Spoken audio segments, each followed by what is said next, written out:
Bringing communities together. Heritage Radio. Assalamu alaikum rahmatullahi wa barakatuh. Welcome back to Heritage Radio on 90.6 FM. My name is Muhammad Adam Jabbar, and on the phone with me is Sister Safiya Florence Ascoli Ball. Is that right, Sister? This is right, yes. Assalamu alaikum wa rahmatullahi wa barakatuh. Wa alaikum salam, mashallah. That's a very mouthful of a name. What's the origin? Well, Safiya is my convert Muslim name. Florence is my given name by my parents. Ascoli is my father's name. He's half Italian. And Ball is my husband's name, who's English. Mashallah. Convert. So your husband is convert as well? His son a convert, actually. He's the second generation now, mashallah. Oh, okay, mashallah. And you are here to talk about a project you have ongoing at the moment? That's right, exactly. My dear friend Angela Sumas is also a convert, but she's from Greek-Canadian heritage. And myself, we have had this dream for a long time to work on different projects that would sort of encourage Muslims to lead a healthier, more wholesome life. So she's now a nutritionist. I'm a Pilates instructor, among other things. And we, as part of this, we realized also what is really important is to take care of the spiritual aspect of things. And we've had this dream to have a book where it's kind of a handbook where we would talk about the power of dua, the power of invocations and prayer. But we don't want it to be like a dry book where we say, okay, do this, do that. We can find it so easily on the internet nowadays. What we're interested is to hear actual real stories of people who have made dua and it's been answered.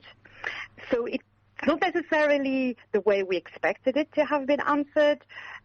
Maybe it's completely the opposite of what expected, but really where we can hear a story where the person was in a situation, made a dua, and something happened where for them there was no doubt whatsoever that the dua had been answered in one way or another. And we'd love to hear stories that, you know, if people would come and send us basically stories that we could include in the book. We'll obviously add our own stories, so we have quite a few, been both converts for over 20 years with children. We have many sort of occasions where we had to make dua. So it'd be kind of a more personal conversation, if you wish, with the reader about how the impact of and the importance of dua, really. Mashallah, I think that's a very good idea. I just have my fellow co-host with me. I think he wants to ask you something. Hello? Ooh, that's a bit loud. Hello, wa alaikum salam wa rahmatullahi wa barakatuh. You okay, sister? I'm all right, alhamdulillah. Yeah, that's good. When you were talking about you wanted first-hand experiences with the power of dua and people whose dua has been accepted, it kind of reminded me of because recently what I've been doing is I've been trying to study the life of the Prophet Muhammad sallallahu alaihi wasallam, and I was kind of reminded of I'm not sure if you're aware, but the time when he was in the Battle of Badr, and the dua from what God had answered is actually in the Quran as well, and this is something I discovered as well quite recently. And it was about how the morale of the army from the believing side had dropped because a lot of people had, I think it might be in Badr or it could be in the Battle of the Trenches, I might be getting them mixed up, but anyways they left. And then, you know, the Prophet was, you know, making dua. He raised it, in certain narrations, he raised his hands high up, where you could, like, literally above his head. And he would ask God, saying, if you kill these believers on this day, like, you know, the Prophet was very emotional kind of thing. And then his dua had been accepted, and God says it in the Quran, did I not reinforce you with 2,000 angels? And that kind of just, you know, at a point where, you know, you lose all hope. There's no way of you actually thinking that your dua will be accepted, and then, subhanallah, God answers your dua. And a miracle happens, yeah, of course. Absolutely. But, well, anyways, I just reminded me of that, and I had to get that off my chest. Beautiful. Thank you so much for reminding me of this one, actually, because this would be a beautiful one to add as an example of how someone so amazing as the Prophet sallallahu alaihi wasallam, and he himself had a time when he really despaired, not of Allah or anything, but just of the situation. And the only I can't say curse, but like the only place he could turn to was Allah. SubhanAllah. And absolute yaqeen, certainty that he would answer one way or another. Because ultimately there was no one else, no other element that could help him but Allah, because it was such a desperate situation. Yeah. Yes, definitely. So just back to the project then. How long have you actually been working on it? Right, so it's been several months in the making, because obviously we have to kind of figure out exactly what we wanted, what sort of approach. So what we are really wanting to do is for people to email us. So I can give our email address now, and maybe again remind everyone at the end. But it's prayers.answered.project@gmail.com. So you can send us questions for more information if you want to, but basically just send us your story. You can decide to be anonymous. If you mention anybody else in your story, try and see with them if they're okay with being featured, or just use a first name or anonymously. Any formats are, accepted. If you struggle with writing, because that can happen, you send us a voice message with your story, and we'll write it, and we'll also check with you if you're happy with how it's been written.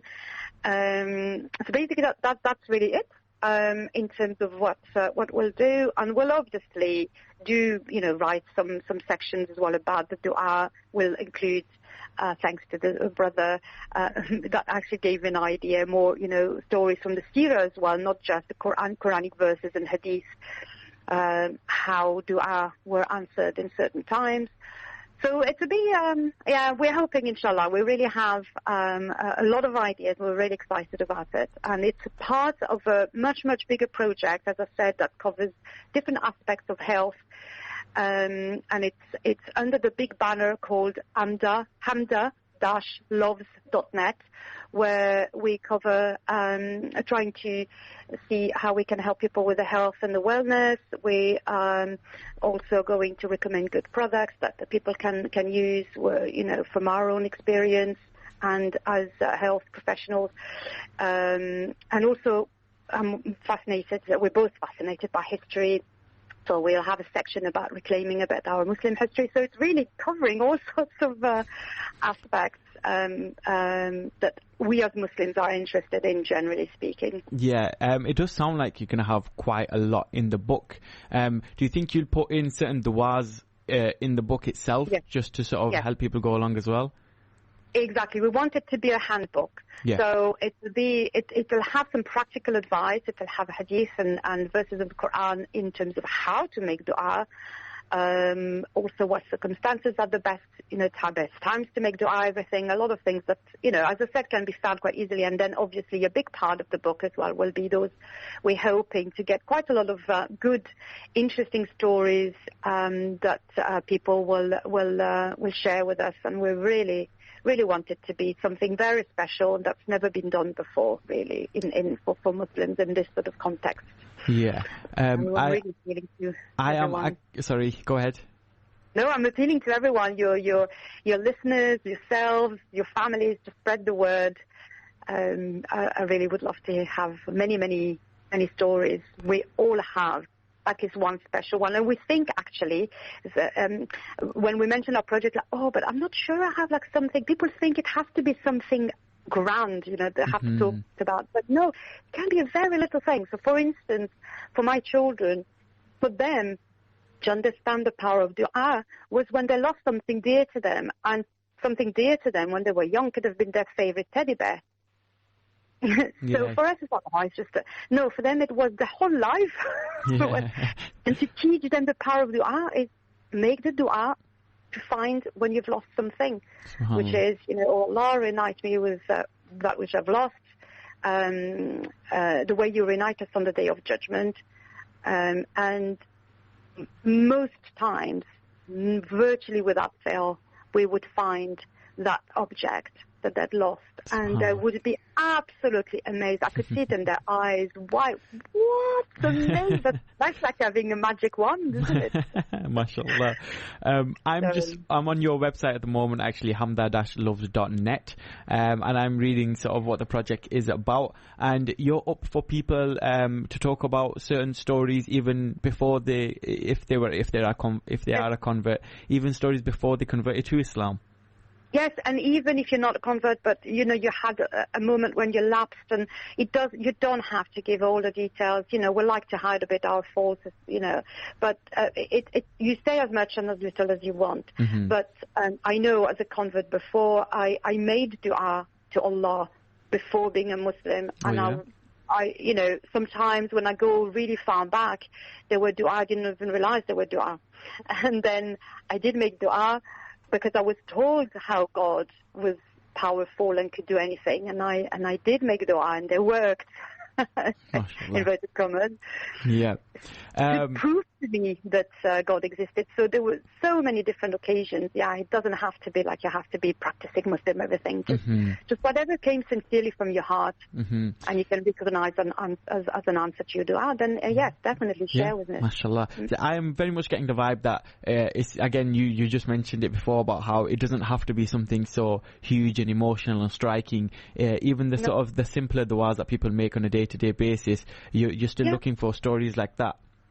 Yeah, exactly. I mean, we've all heard, I'm sure, the story of Yusuf Islam, Cap Stevens, who made that dua when he was nearly drowning in the middle of the sea, and this wave, and he just said, "Oh God, save me, and I'll work for you." And this big wave came and washed him on the floor when he was nearly drowning. But it doesn't have to be dramatic like this. One of my most recent moments was that I was overwhelmed with work. I was doing a translation, and it was because Ramadan was coming, and I thought, what sort of Ramadan am I going to have if I have to work so hard the whole day? And I wanted to work on a project with my husband on the Quran series of videos, and I was like, I'm not going to be able to do this. And I felt really overwhelmed, like I think all my thoughts were going all over the place, and I felt really stressed, and I just thought, hold on a minute, just stand down, take a deep breath. And I remember I was cooking, so I was not doing anything particularly spiritual. Well, it's the act of ibadah, but you know what I mean. Yep. And I just stopped, hold on a minute, just stop it, just take a deep breath. The only one who can help you is Allah. So make a dua. And I made a very simple one. I said, Allah, just help me extend my time, make it as long as possible so I can do everything properly and the way they deserve to be, because I don't like to do things, a little bit here and there, and it's not like really nicely done. And lo and behold, subhanAllah, a couple of hours later, my commissioner called me, and I thought, because it was like, okay, this sounds like something's changed in the project, but potentially quickly, I thought maybe she'll say, oh, they've delayed the deadline, I've got more deadline. Like, this is how I imagined my extension of time would happen. And no, it was not just that. It was the project was completely cancelled, and I was to stop right away. So I was like, wow, what answer is that? Allah is clearly telling me this is not your priority now. The other project with the Quranic videos are your projects. SubhanAllah. Important project. So you see, it can be just like that. Yeah, that's an interesting one, because for some people that might end up demotivating them, being like, oh, I asked for a dua and now the project is cancelled, and sort of it befalls on them. But you took the silver lining of, you know what, it wasn't your priority for now. I think that's a good sort of attitude, a good way to look at it. Because obviously it meant not earning what I was expecting to earn, but I've earned so much more, inshallah, doing that other project. So it's obviously earned in the hereafter, I hope, and make dua to Allah. But it just shows that it can be something you just do kind of off the cuff, because it's just like the moment needs that dua. And this is what I meant earlier. The dua is not necessarily answered the way you've asked it to be answered. Yeah, not always is. I think you'll get a lot of stories like that, inshallah, where the dua was answered not exactly how the person intended it to be answered. Just my last question then, how much sort of involvement have you got? A lot of people coming to you, or are you still wanting like heap loads of emails to come through? Oh, yes, I want as many, because we've had answers, yes, definitely, and we've got some quite prominent people, celebrities, who have accepted to contribute. Everybody's very busy, so it's a very slow start to everything, but it's good because it gives us time to really fine-tune exactly what we want, how we want it, and there's so much to work on the side, apart from the stories anyway, to make this book. So yes, please, as many. There's no limit, because if it works well, we might do a second book, or we might do a bigger book than expected, or some of the stories might be in different formats, because nowadays we have videos, we have audios, we have all sorts of other supports we can use. So really, I'm not limiting. And ideally, what we would like is not just like a couple of paragraphs. Oh, this is what happened. The dua I made, and this is the result. Please try and make it like a bit like a story. But if you struggle to tell a story, call us. Or contact us. We'll talk on the phone. We'll have a conversation about it, and we will help you write it, because we wanted that story to be told. Yeah, mashallah. I just hearing about it, just hearing you talk about it, you seem very enthusiastic and passionate about the project. I would actually look forward to it. I hope this actually does get made and published as a book. Inshallah, I'd invest in it. Inshallah, and make dua. Inshallah. It comes from the heart, so inshallah it'll see the light of day sometime soon. So would you have any last words for our audience? I just continue to make dua. Don't despair. Just yes. Be confident that Allah is always with you and always ready to help. And remember, you take one step to Allah, He takes 10 towards you. And never ever, there's also something I have told my children from a young age, never ever think that what you've done is beyond Allah's forgiveness. I may be upset, I may be hurt, I may be disappointed if you do a terrible crime, but never despair that Allah will forgive you, even if you've done the worst thing in the world. You've got to ask for forgiveness, and Allah will make it better for you. Never forget the power of dua. No. Thank you, sister. It was great talking to you. I do wish this book does see the day of light. I'd love to read these duas that people have had answered to them. Again, thank you for coming on, and assalamu alaikum. Take care. Wa alaikum assalam wa rahmatullah, and jazakumullahu khairan. That was a sister, Safiya, talking about her project when my prayers were answered, asking people to get in touch with them to talk about what du'as they have made and they have seen answered in their day-to-day life. If you want more information, you can follow the website hamda-loves.net. Hamda is HAMDA-loves.net. You can find more information about both the sisters that Safiya mentioned there, and also the email where you can email your stories to prayers.answered.project@gmail.com. Do get involved. Do give their sister some help with her project, and inshallah, if you want to stay anonymous, she has made that pretty clear. But yeah, do check that out more as you go along throughout your day. Maybe think about it more. The email address once again is prayers.answered.project@gmail.com. We're going to go through a short nasheed, and we'll see you after that, inshallah.